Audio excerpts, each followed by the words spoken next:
Hi guys, welcome to our channel. Today we will start with class 10 science chapter 1. Right? So the first chapter is chemical reactions and equations. First of all, what do you mean by chemical reactions?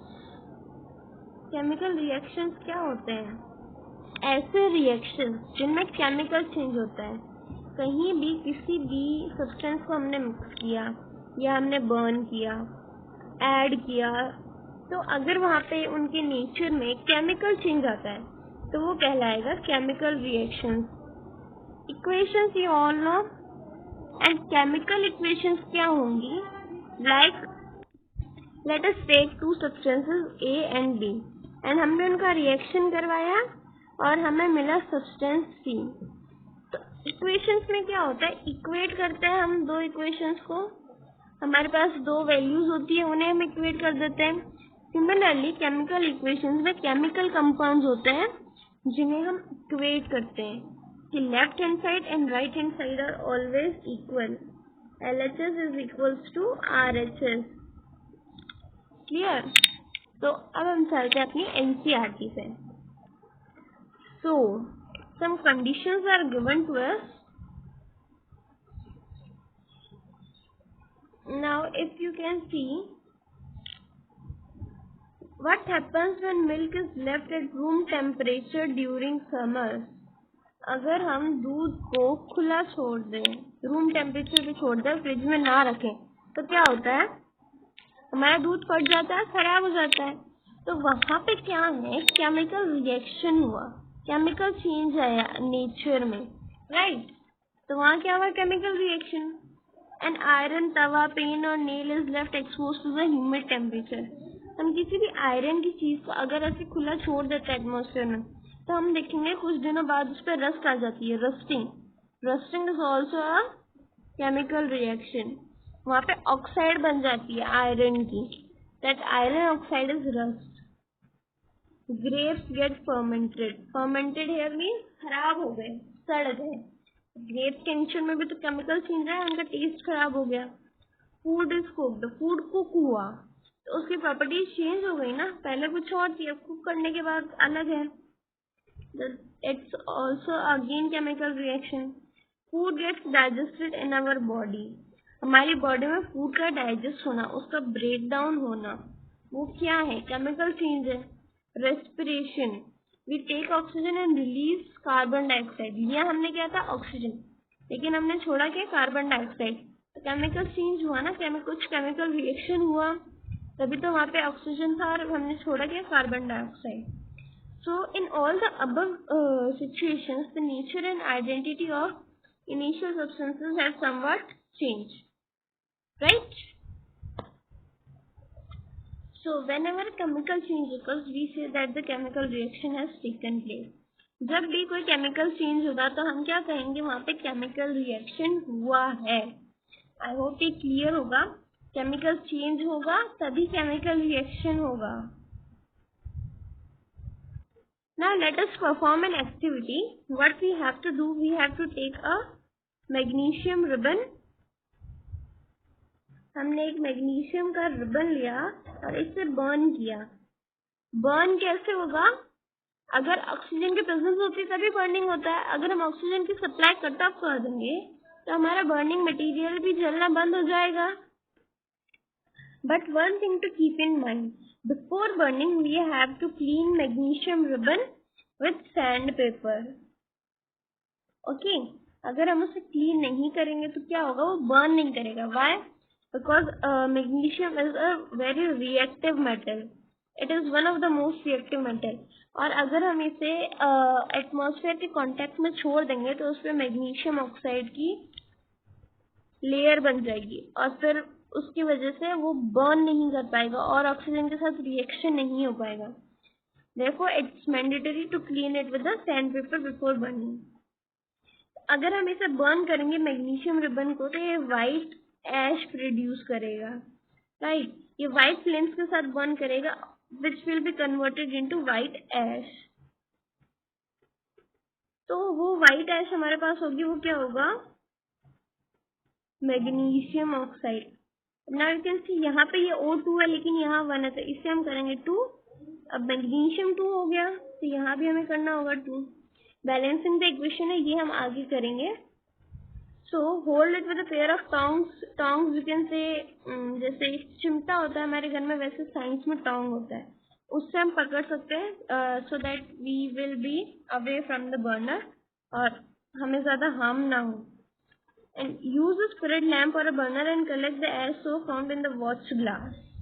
तो जो एश बनेगी वो whitish colour की होगी, MgO। ये magnesium oxide क्या है, MgO। Clear? So burn the magnesium ribbon, keeping it as far as possible from your eyes. It's very harmful for our eyes. And do not perform this activity without the teacher's assistance. Please do not perform this activity at your home.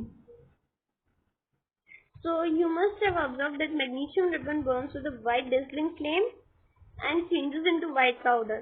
What was that white powder? It's magnesium oxide. This powder is magnesium oxide and it is formed due to reaction between magnesium and oxygen present in the air.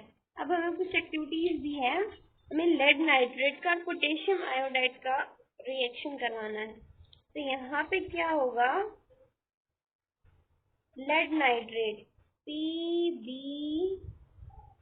Lead होता है Pb and nitrate NO3. Lead nitrate is PbNO3 twice plus potassium iodide. Potassium is K and iodide is I. So now what will happen? These will react and form, I am writing it down.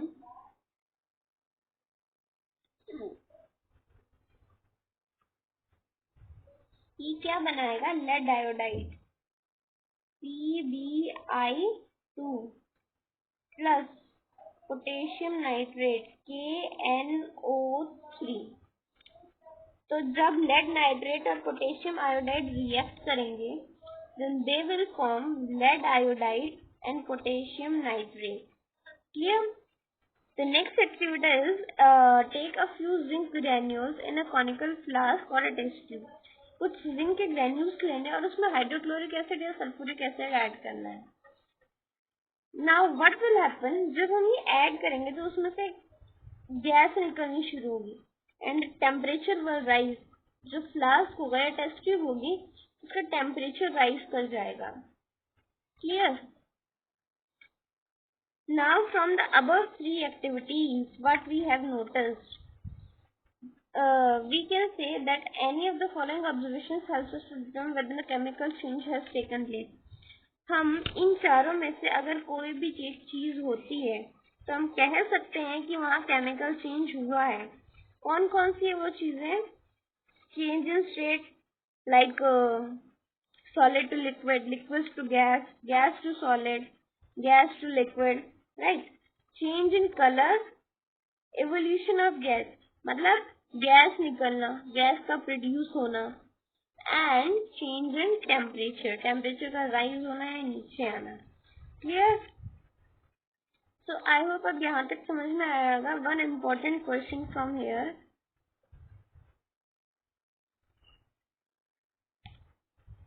how can we observe that a chemical change has taken place?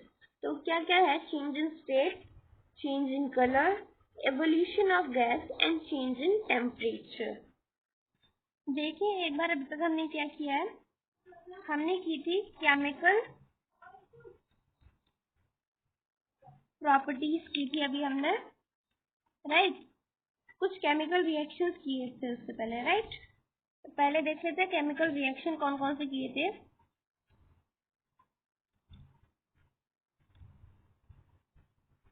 सबसे पहले हमने magnesium को burn किया था, means magnesium और oxygen का reaction करवाया था, राइट? तो उससे हमें मैग्नीशियम ऑक्साइड मिला। दूसरा हमने क्या किया, हमने कराया था लेड नाइट्रेट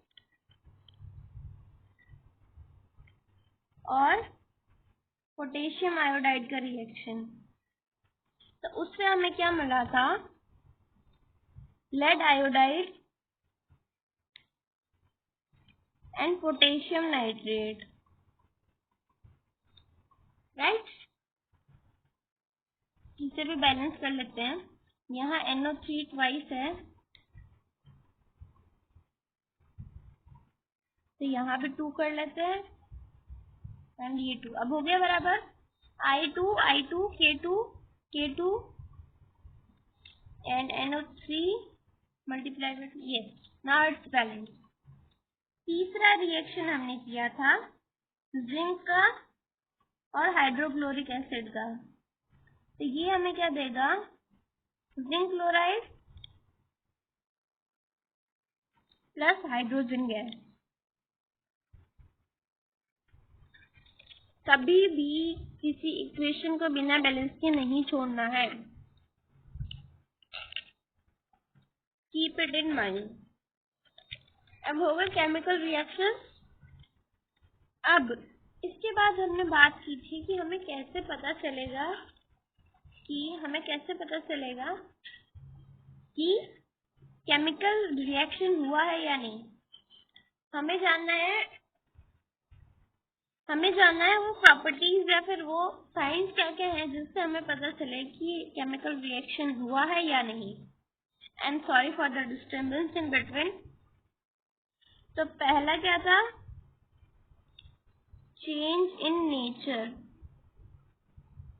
और change in state, right. Second, change in colour.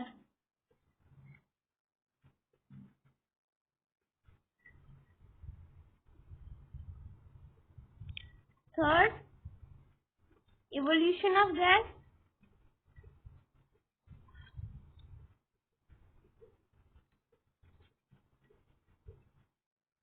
And fourth, change in temperature। It can be increased temperature and can be decrease in temperature।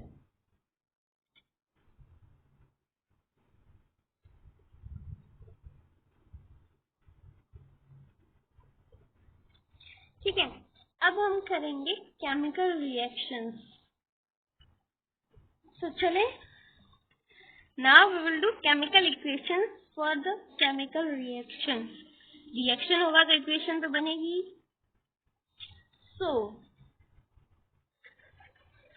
तो जब भी कोई केमिकल रिएक्शन होता है तो हम उसे बताते हैं, हम क्या कहते हैं कि मैग्नीशियम और ऑक्सीजन का रिएक्शन हुआ जिससे क्या बना, मैग्नीशियम ऑक्साइड। तो अगर हम इसे लिखना चाहें तो ऐसे डिस्क्राइब कर सकते हैं कि when magnesium ribbon is burnt in oxygen it gets converted into magnesium oxide like this। तो हम ऐसे किसी भी को लिख सकते हैं, like rusting हुई। So when iron is exposed to atmosphere it reacts with oxygen and forms ferrous oxide और iron oxide। तो अब इतना लंबा डिस्क्रिप्शन लिखने की जगह हम इसे वर्ड इक्वेशन में लिख सकते हैं। कैसे, लाइक हमने लिखा मैग्नीशियम प्लस ऑक्सीजन, उसने हमें दिया मैग्नीशियम ऑक्साइड। ये क्या बनी हमारी इक्वेशन, राइट। यहाँ पे हमने क्या किया था, सेंटेंस में लिखा था, अब उसी सेंटेंस को हमने इक्वेशन में चेंज किया। किसी भी इक्वेशन के दो पार्ट होंगे, first is reactant and the second is product. Reactants क्या होंगे, जो एरो साइन के लेफ्ट हैंड साइड होंगे, they will be reactants, and on the right hand side it will be product। Clear? As you can read here, the substance that undergoes chemical change are the reactants। The substances that undergoes the reaction are the reactants and the new substances formed during the reaction is the product। तो reactants और products की definition मिली हमें, क्या होती है, reactants are the substances that undergoes a chemical change in the reaction and product is the new substance formed after the reaction or during the reaction, right। तो आगे चलें। नाउ अब जो हमने मैग्नीशियम और ऑक्सीजन बड़ा बड़ा फुल उनको लिखा था like this, magnesium plus oxygen will give magnesium oxide, right?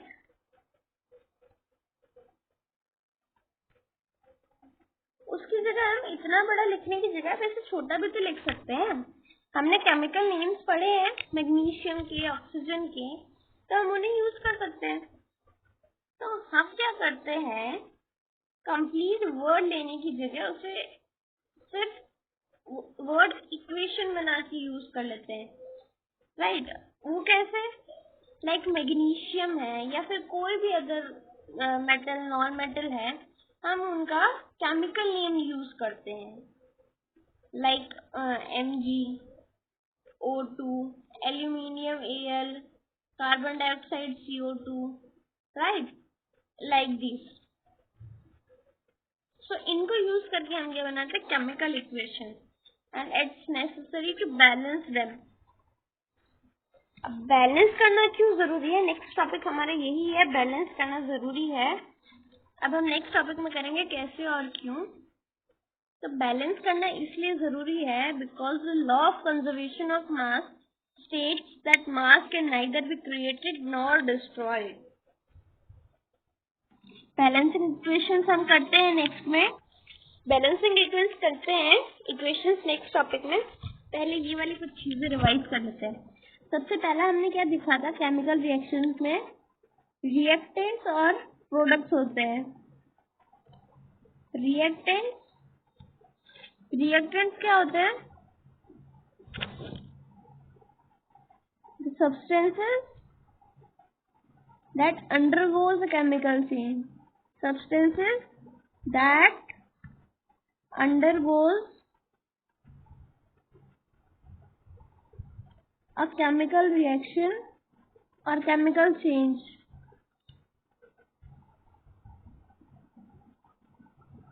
During the reaction,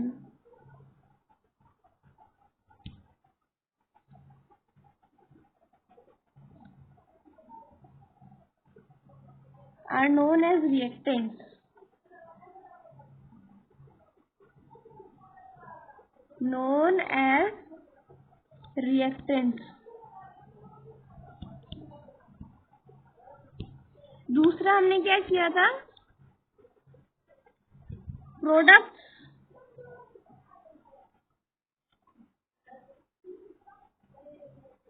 products क्या थे, new substances formed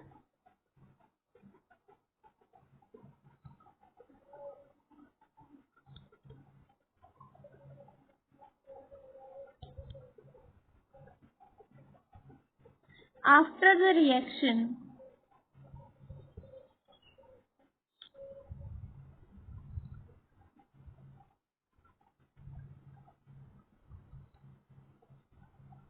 Are known as after the reaction or during the reaction products.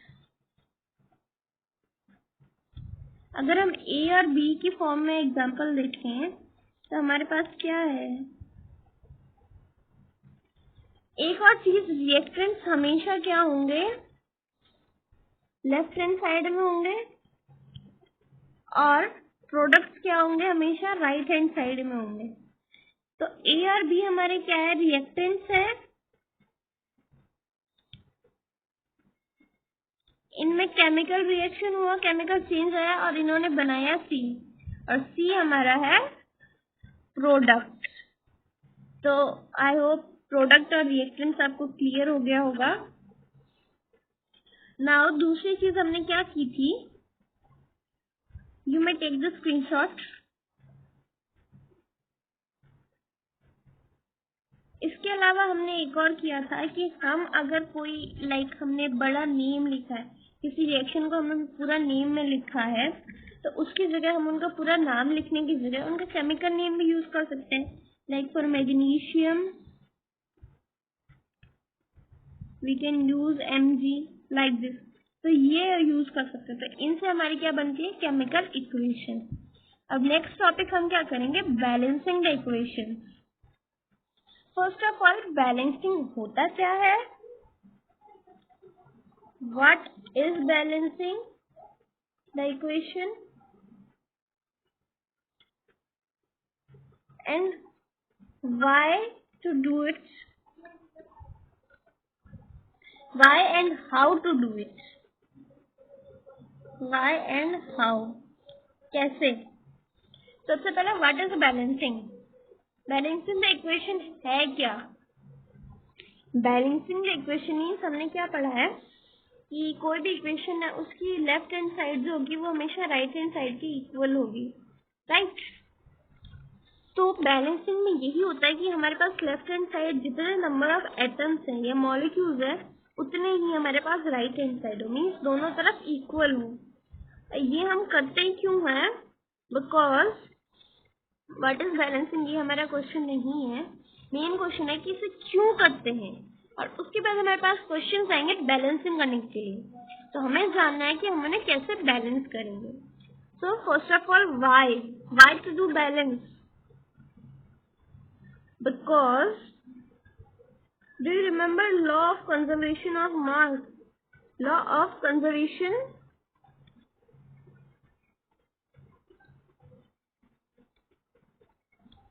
Of mass studied in class 9। Law of conservation of mass क्या कहता है कि matter it states that mass can neither be created nor destroyed. We can neither create mass nor destroy it. Mass can neither be created nor destroyed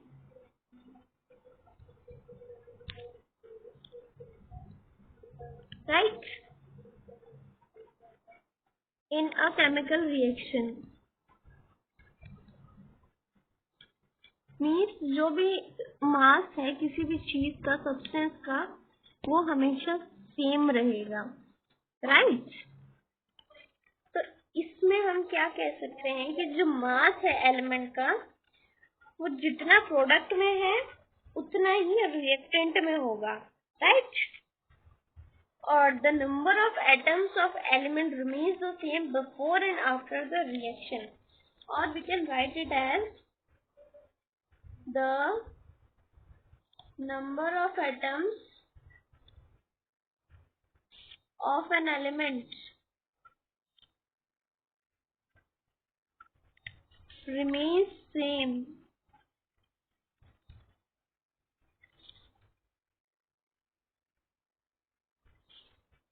before and after the reaction, before and after the reaction। तो हमने क्या कहा, according to law of conservation of mass, mass can neither be created nor destroyed in a chemical reaction. That means the number of atoms of an element remains the same before and after the reaction. That's why it's necessary to balance the equation to meet the law of conservation of mass or fulfill the law of conservation of mass. It can also be asked in the questions why it's necessary to balance the equation. So what we have to write there? According to law of conservation of mass, mass can neither be created nor destroyed in a chemical reaction, or the number of atoms of an element remains the same before and after the reaction. Therefore, it's necessary to balance the chemical reactions to meet the needs of or meet the properties or law of conservation of mass. I hope इतना clear होगा। Balancing the equations जितना practice करेंगे उतनी जल्दी balance कर पाएंगे। That we will do in our next video. That's all for today. Thank you. You may take the screenshot if you want. अगर video पसंद आई तो लाइक और शेयर जरूर कीजिए। चैनल को सब्सक्राइब कर दीजिए और अगर आप चाहें तो हमारे टेलीग्राम ग्रुप ज्वाइन कर सकते हैं, which is https://t.me/scienceclassr. I will provide the link in the description also. There you will get all the notifications of the upcoming videos and notes PDFs. Thank you.